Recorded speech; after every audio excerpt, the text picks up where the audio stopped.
நான் அன்னைக்கே சொன்னேன் இல்லையா, சொல்ல முடியாதுல்ல. நான் இப்பதான் வளர்ந்து வர்றேன். எவ்வளவு வளர்ந்து வந்தாலும் பேச முடியாது.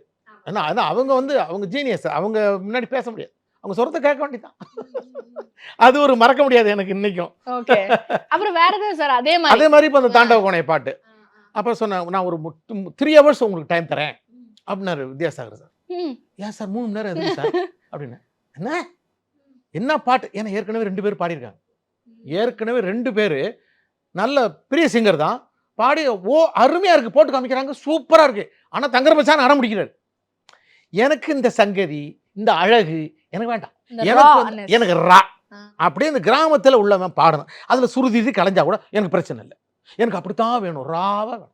எனக்கு இந்த சங்கதிகள்லாம் பிடிச்ச இனிமையான குரல் எனக்கு வேணாம். இவரும் இனிமையான குரல் தான் புஷ்பவனமும். அவர் பாடினா ஓகே அப்படின்னு அடம் பிடிக்கிறார். ம். சரிங்க, நாம் இதுக்கு மேல பேசக்கூடாது ம். அப்படின்னு சொல்லிட்டு அப்புறம் போய் உட்காந்து ஒரு 1/2 மணி நேரத்துல அந்த சங்கதி எடுத்துட்டேன். ம். சங்கதி வரும்ட்டு வந்து பாடினா அங்க பிராக்டிஸ்ல கரெக்டா வந்தது. இங்க இவருக்கு முன்னாடி வரமாட்டேங்குது. ம். என்ன புஷ்பவனம் சார், சரியா தான் சார் இருந்தது. இல்லையே, அங்க வரலையே சார். 1 நிமிஷம் இருங்க சார். மறுபடியும் உட்காந்துட்டு ஒரு 5 நிமிஷம் அதை பாடிட்டு. அதுல வந்து எனக்கு கிட்டத்தட்ட ஒரு 1.5 மணி நேரம் ஆச்சு அந்த சங்கதி எடுக்க மட்டும்.